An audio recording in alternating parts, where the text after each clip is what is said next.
Assalamualaikum warahmatullahi wabarakatuh. Berjumpa kembali dengan saya Teknisi HP Banua. Oke kawan-kawan dan sahabat Teknisi HP Banua, dimanapun kalian berada, saya doakan semoga selalu dalam keadaan sehat walafiat di dalam lindungan Allah Subhanahu wa Ta'ala. Amin ya Rabbal Alamin. Oke ya, pada kesempatan kali ini saya kedatangan servisan Oppo A37 dalam keadaan mati total. Di sini saat saya cas dan saya hidupkan pada handphonenya tidak mau menyala. Di bagian konektor casnya juga sudah terlihat nampak jelas bahwa sudah ada korosi di konektor casnya. Ini penyebab kerusakan mati totalnya dikarenakan handphonenya ini telah lama menghilang teman-teman, dan baru ditemukan saat ini dalam keadaan mati total. Ini handphone punya kepunyaan teman dari atau sahabat Teknisi HP Banua ya, dalam bagian softwarenya. Dia teman saya yang sering bantu dalam perbaikan buka kunci pola atau flashing ya teman-teman. Jadi ini kepunyaan teman saya sendiri, dan katanya handphonenya ini nanti kalau udah selesai atau sudah membaik akan dikasihkan kepada orang tuanya. Oke ya, kita doakan saja semoga handphone ini akan kembali bisa dipergunakan, bisa dicas, dan bisa hidup kembali juga ya.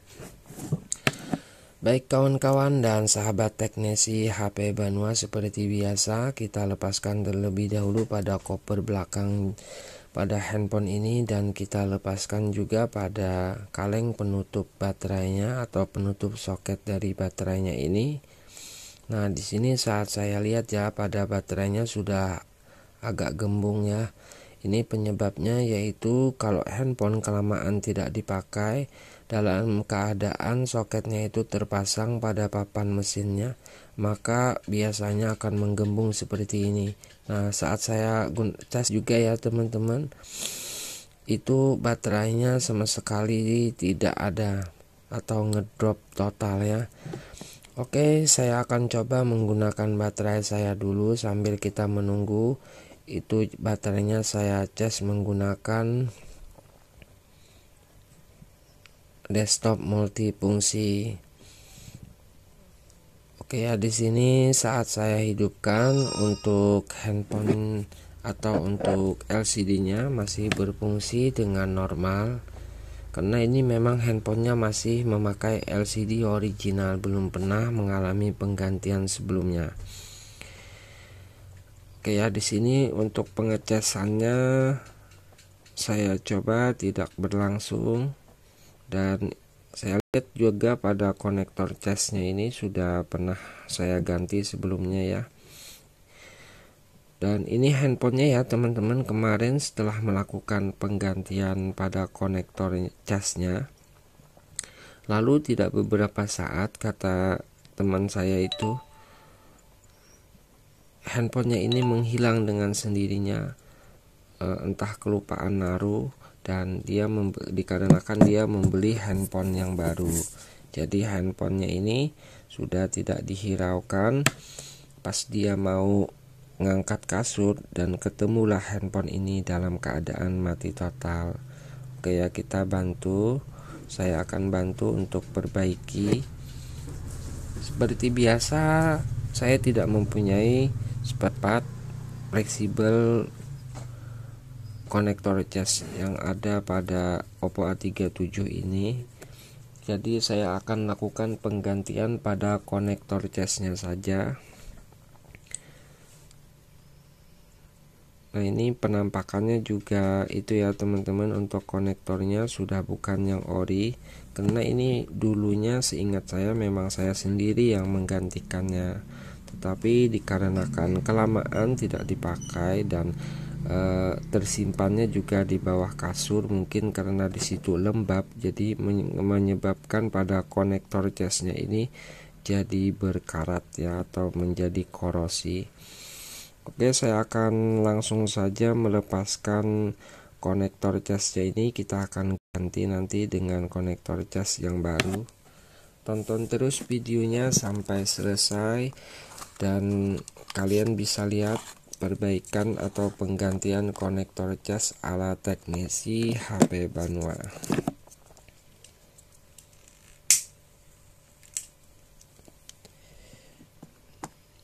Oke, setelah tadi kita lakukan pelepasan pada konektor casnya, di sini saya tidak akan mencopot pada bagian papan PCB atas ya. Kita akan lakukan dengan cara kita lipat seperti ini saja pada fleksibelnya, dan sebelum melakukan pemasangan kita bersihkan dulu pada pin-pinnya, takutnya terkena itu ya teman-teman, terkena lem. Karena saya untuk pemasangan pada konektor cas yang berfleksibel ini biasanya saya gunakan lem, dan jarang sekali saya solder ya, karena kalau kita solder itu sering kali masuk ke dalam konektornya, timahnya itu saat kita tambah berlebihan, kebiasaan masuk pada konektornya menjadi sempit dan tidak bisa dicas. Jadi untuk cara mudahnya yaitu dengan cara kita lem saja menggunakan lem Alteco. Sebentar, saya akan cari dulu untuk konektor casnya. Nah, kalau untuk konektor casnya mudah saja teman-teman. Kalau pinnya itu ya 5 ya, sama dengan handphone merek Cina yang lainnya. Di sini saya gunakan konektor cas Nokia teman-teman. Kakinya juga 5. Saya keruk dulu di bagian bawahnya agar nanti lemnya itu bisa melekat dengan kuat. Dan untuk kaki pinnya juga saya bengkokkan sedikit ya, agar langsung menyentuh dengan pin yang ada pada fleksibel chargernya ini.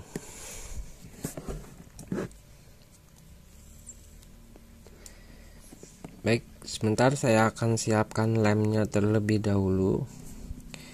Ingat ya teman-teman, saat kita meneteskan lem pada fleksibel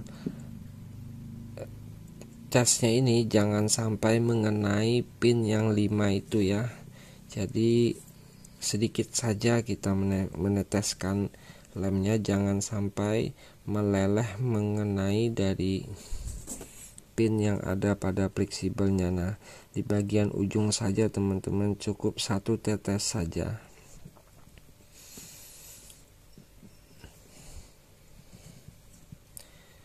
Lalu pasangkan ya, dengan benar ya memasangkannya teman-teman.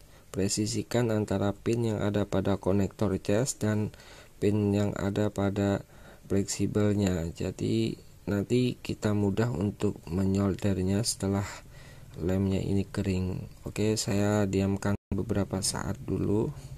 Kita tunggu sampai lemnya ini mengering. Biasanya cukup kuat teman-teman kalau untuk lem Alteco. Dan lagi pula ini nanti saat kita pasangkan itu konektornya ini akan terjepit oleh penutup itu ya, oleh penutup yang ada speakernya itu, jadi tidak mudah lepas.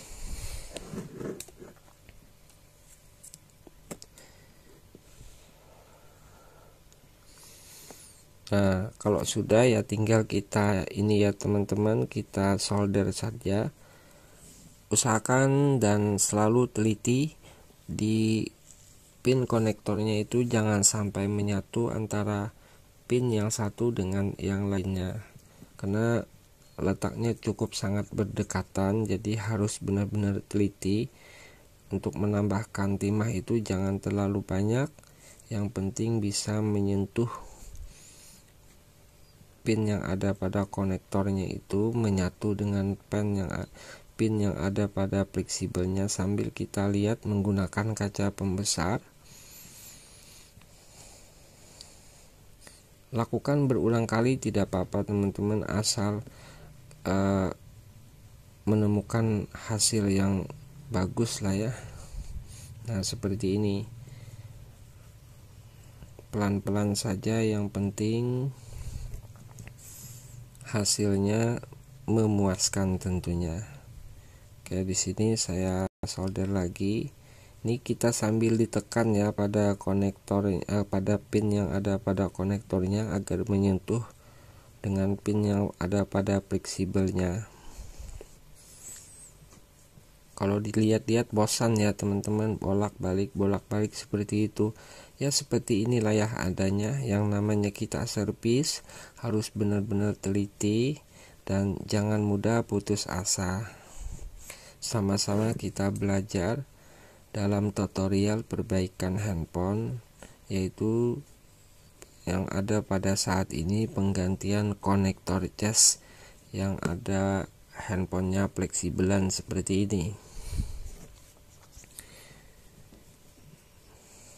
Ini sebenarnya kalau diganti full set tinggal pasangkan saja ya teman-teman, mudah. Tetapi untuk spare partnya saya tidak mempunyai, jadi mau tak mau ya dengan cara seperti ini.